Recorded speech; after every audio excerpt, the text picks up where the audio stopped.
हरिओम साथियों, वीडियो देखने से पहले एक बार देव दर्शन चैनल को सब्सक्राइब जरूर करें। तो आज अपन जानेंगे कर्म बड़ा है या भाग्य।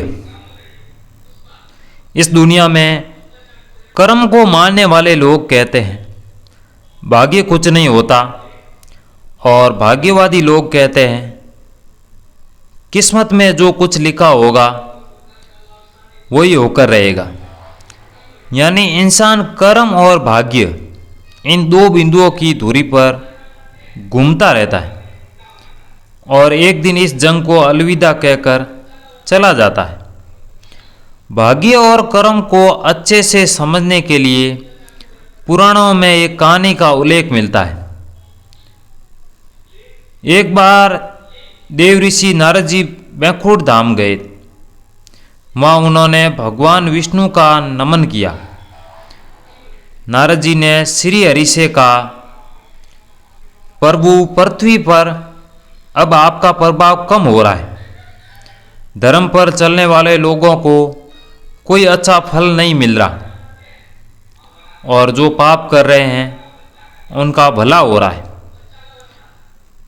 तब श्री हरि ने कहा, ऐसा नहीं है देव ऋषि, जो भी हो रहा है सब नियत के जरिए हो रहा है। नारद बोले, मैं तो देख कर आ रहा हूँ, पापियों को अच्छा फल मिल रहा है और भला करने वाले, धर्म के रास्ते पर चलने वाले लोगों को बुरा फल मिल रहा है। भगवान ने कहा, कोई ऐसी घटना बताओ। नारद ने कहा, अभी मैं एक जंगल से आ रहा हूँ। वहाँ एक गाय दलदल में फंसी हुई थी। कोई उसे बचाने वाला नहीं था। तभी एक चोर उधर से गुजरा। गाय को फंसा हुआ देखकर वो भी नहीं रुका। वो उस पर पैर रखकर दलदल लांघकर निकल गया। आगे जाकर चोर को सोने की मोहरों से भरी एक थैली मिली। थोड़ी देर बाद वहाँ से एक वृद्ध साधु गुजरा।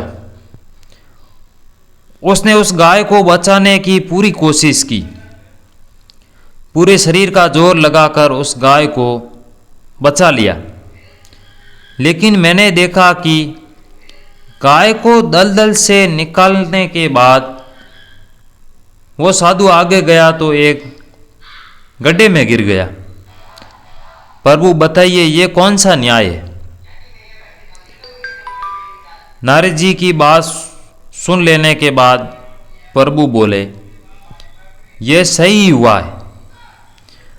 जो चोर गाय पर पैर रखकर भाग गया था, उसकी किस्मत में तो एक खजाना था, लेकिन उसके इस पाप के कारण उसे केवल कुछ मोहरें ही मिली। वही उस साधु को गड्ढे में इसलिए गिरना पड़ा क्योंकि उसके भाग्य में मृत्यु लिखी थी, लेकिन गाय को बचाने के कारण उसके पुण्य बढ़ गए और उसकी मृत्यु एक छोटी सी चोट में बदल गई। इंसान के कर्म में उसका भाग्य तय होता है। इंसान को कर्म करते रहना चाहिए, क्योंकि कर्म से भाग्य बदला जा सकता है।